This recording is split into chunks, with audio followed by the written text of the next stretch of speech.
What's up guys? So we're in here for pool and I haven't actually shown you this session in a long time. So I feel like today will be a good sort of video to kind of really go into back training, breaking it down, talking about form, exercise selection, and just everything about it. Like how you can grow your back as much as possible, because that's actually been a focus for me massively across this off season. It's the area that I've needed a lot more of.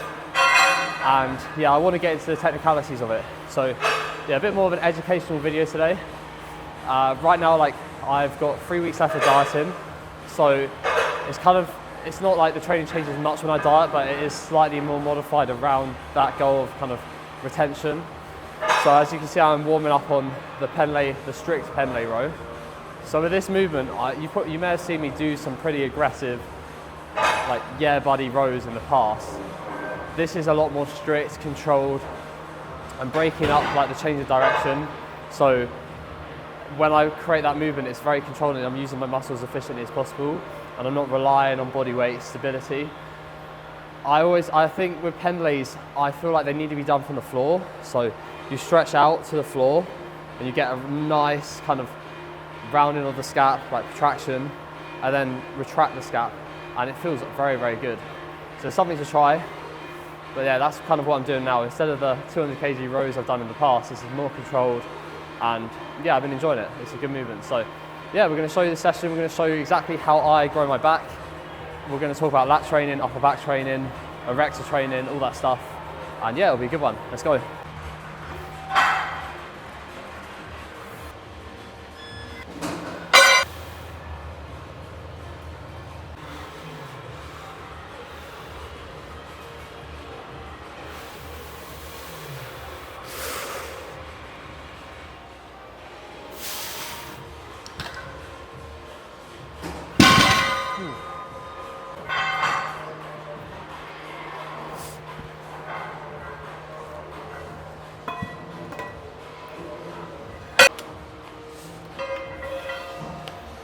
So starting off with a hinge, I always think any pull session, you should always start with a hinge.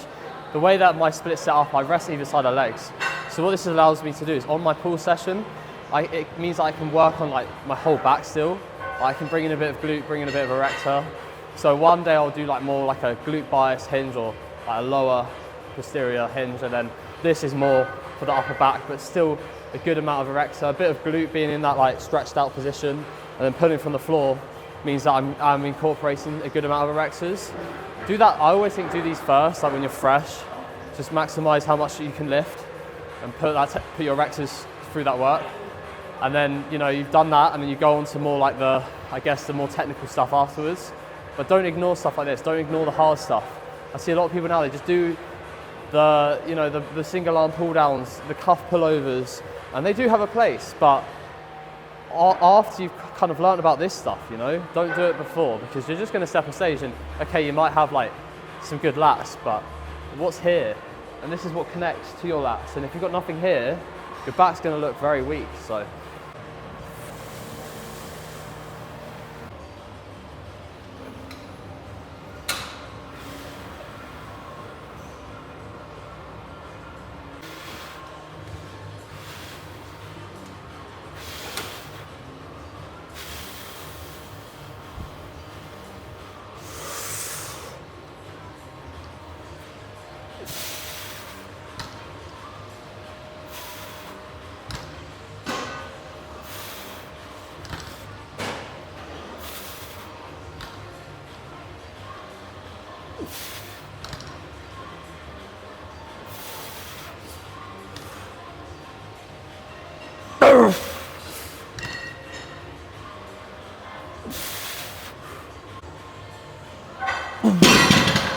oh, fuck.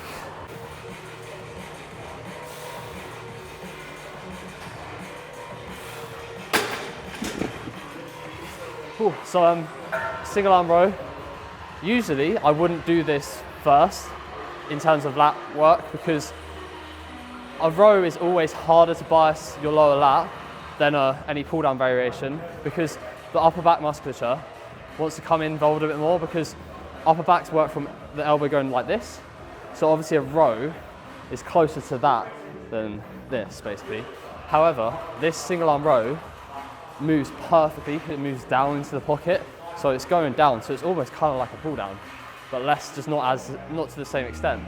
But the reason I do it still first is because the single arm pull down I'm about to do after this is on a machine, and it tends to drop off quite a lot in the short, which isn't a problem, but it's just doing it a bit later, so you make the most of it basically being dropping off, because the ability to shorten off a muscle gets harder the more fatigued it becomes. So we fatigue the lat a bit further, we go into the pull down, and then we do that where it's lighter in the short basically.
Oh, fuck.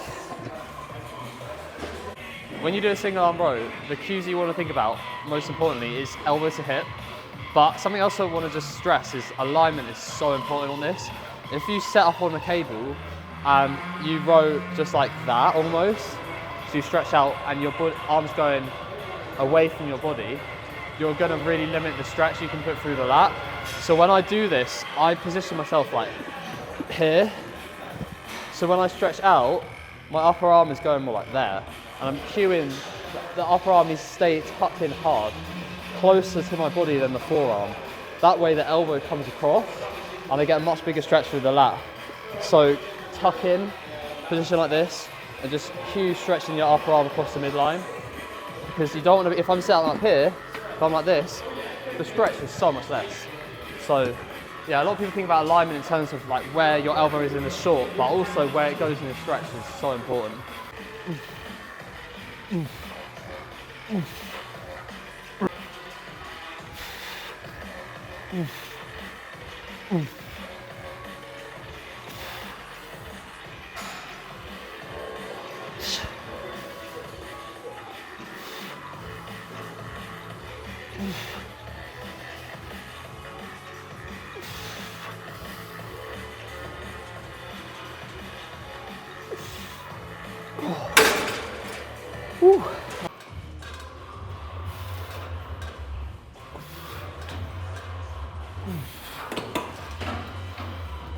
So single arm pull downs. This is kind of, like I said, something that's, this machine is a lot lighter in the short. But if you wanted to do something that was heavy in the short, just a cable is perfect. The resistance profile is even. So if I was doing that, I'd probably do that at the start. But again, it's the same cues as the row pretty much. Just trying to get as much lower lat as possible. So I'm literally keeping that elbow tucked in and I'm stretching out from here, not from here, not from here, just here, and going down. You don't have to like, it's important to not let this move too much, but equally, don't be like one of those people that does like, I'll just show you like this. Like, see so many people do that and it's just stupid. Like, be fluid, let it move, completely stretch out your lat. Your lat isn't a small muscle, it's a big muscle. So don't worry if your body moves a little bit to get a bigger stretch. It's just like, there's a fine line basically, and you over time doing this, you'll get more comfortable with it. But yeah, a lot of people like slate movements like this. I think if you do them right, they're very good. But like I said at the start, don't prioritize this over the things I did at the very start, like the rows.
Now we're going on to the upper back bias row.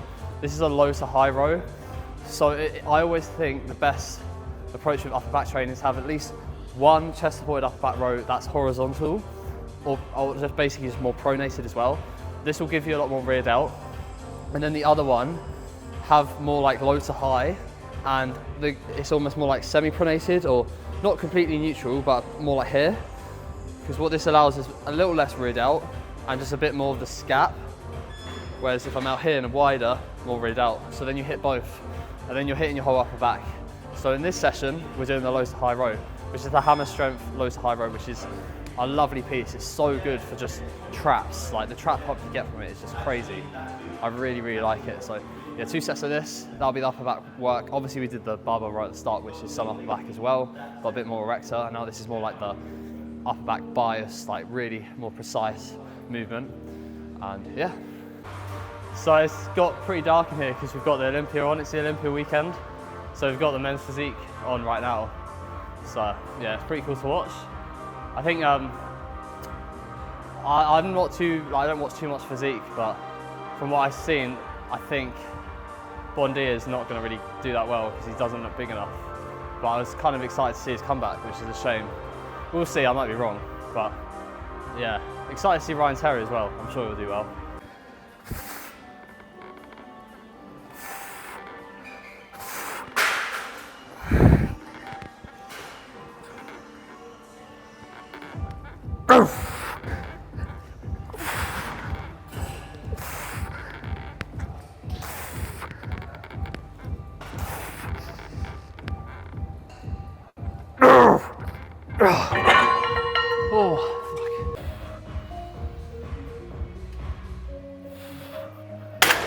So we're doing Teres pull downs.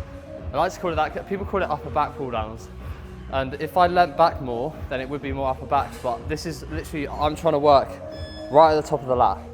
So it's not technically the upper lat, it's the teres major. So it's kind of like just under your armpit. It's like what Chris Bumstead has massive, like in his front double. That's what you want. Like if you want a better front lat spread, front double, look at your lats and see, like, do you have it big up here and small here, or the other way around? And a lot of people, they have good lats here, but they lack here. So you're getting stronger like pull-ups, anything very vertical, where you just kind of pull the elbow into more like up here, as opposed to there. So you can kind of see the difference. It's like that, or that. That's lower lat to hip. So armpit here, and pulling it back is more upper lat. And you want slight divergence. So obviously this doesn't diverge, but I'm just cueing like that to get right up here. It's something that I needed a lot more of. So yeah, 2 sets of this, and then we'll be finished for the back, like the lat stuff. So I'm gonna do plus 10 on this. When I was pushing bodyweight up and I was a lot heavier, I did like plus 30 on the stack. But last week I did plus 20 for 7 reps. And I'm thinking, you know what, I've got 2 free rotations left before the diet ends. And I'd much rather just reduce the load a bit and just really focus on the quality. And if you can do that, if you can sometimes just be less stubborn and you can just go, okay, you know what, I'm gonna strip it back, you will retain it for a lot longer. A lot of the time people think, oh, they have this fear about lifting less and losing muscle as an outcome of it. But that's only if you don't have the intent, you don't have the intensity there. If you still train really hard to failure, backing off in loading is fine. It's completely fine. So don't have that just all out mentality. You have to lift the same weight over and over again, because a lot of the time it will do you more worse than good. Yep.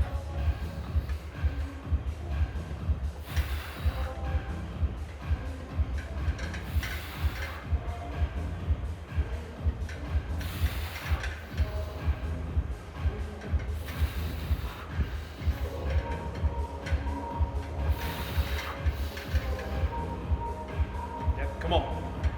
Finish it. Let's go. Yep, that's you, that's you, that's you, that's you.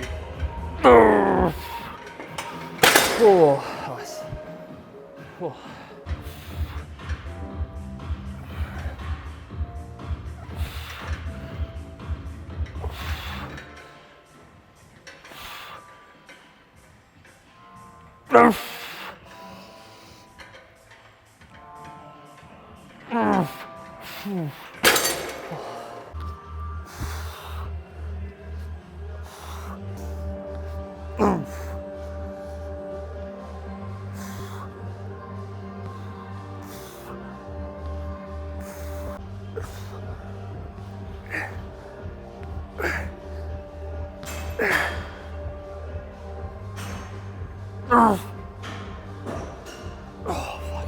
So we're doing this weird contraction. It's a rear delt row kind of, because go like this a bit more. But it's basically allowing you to initiate from here, so it's like a cuff rear delt fly, which is so much better for rear delts. You know, you don't really need this for rear delts. The function of the rear delt is doing that. So we're literally just going across and just initiating from the elbow. I think this is probably the best rear delt exercise I've done. It's just such a good piece. The Nautilus rear delt row. It's just really hard to get in and out. Like, no chance in hell Ronnie Coleman could use this. Like, he'd be fucked.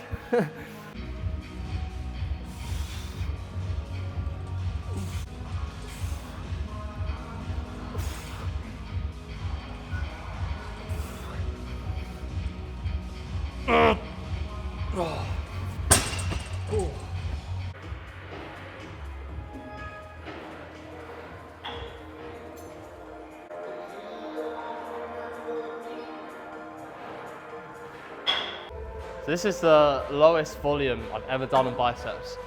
One set on the preacher curl, and then 2 sets afterwards on a different exercise that you'll see in a sec.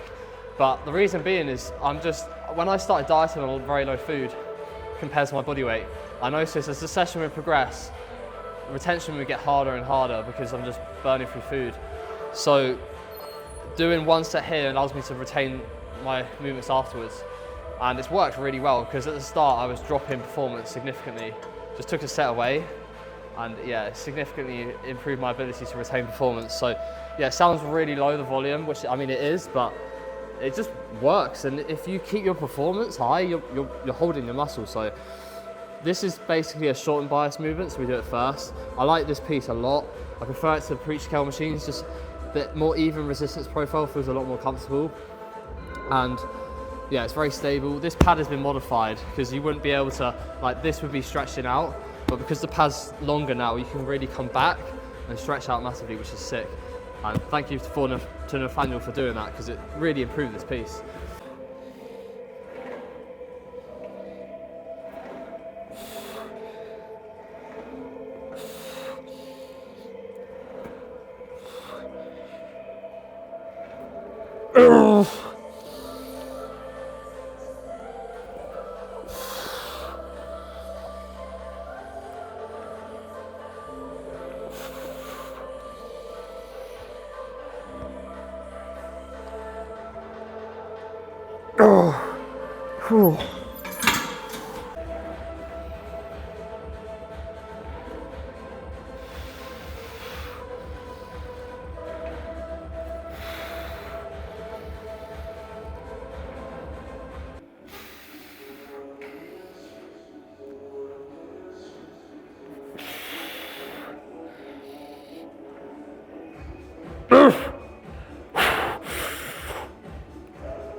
final 2 sets of the day on a bicep curl where we're really stretched out, prioritizing the long head. So I'm standing forward and my arms are behind my body a bit, and I'm curling in this position. And this is what works the long head of the bicep. So it's more like a stretched bias movement. Because we're biasing the lengthened range, we always do it after we've biased the short. So yeah, 2 sets of this, and then we're done.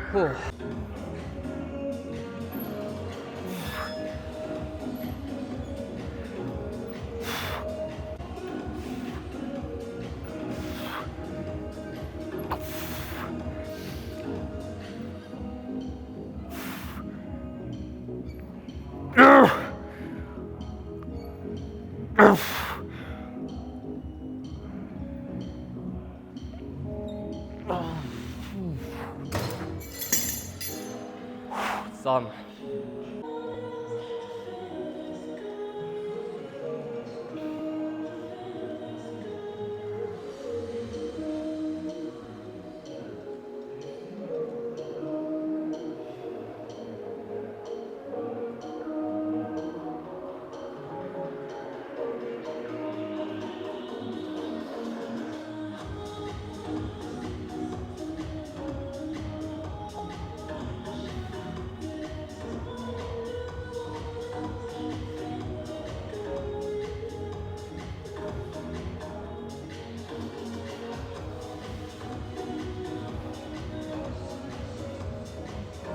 Thank you for watching, guys. Hopefully you enjoyed this video. A little bit more, I guess, insightful, trying to give a bit more information in terms of the exercises I choose, execution, what I'm thinking about with my training. I know I generally do it, but just trying to push it a little bit further. If you like that type of videos, if you like these type of videos, let me know, and I will try and make more of an effort when I do my training videos to go a bit more in depth, in detail with the exercises. Showed you a bit of where I'm at right now with a few weeks left of dieting. Food has been dropped, we're full sending it, 3 more weeks and we'll be done, which is really exciting. I think some very cool changes will come through, and then we'll do a proper physique update and maybe a breakdown of this diet at the end, which will be cool for the YouTube. But yeah, other than that, same old stuff, still doing bodybuilding, just rinsing and repeating. And yeah, I'll see you in the next video. Like and subscribe if you're new to the channel, and yeah, see you soon.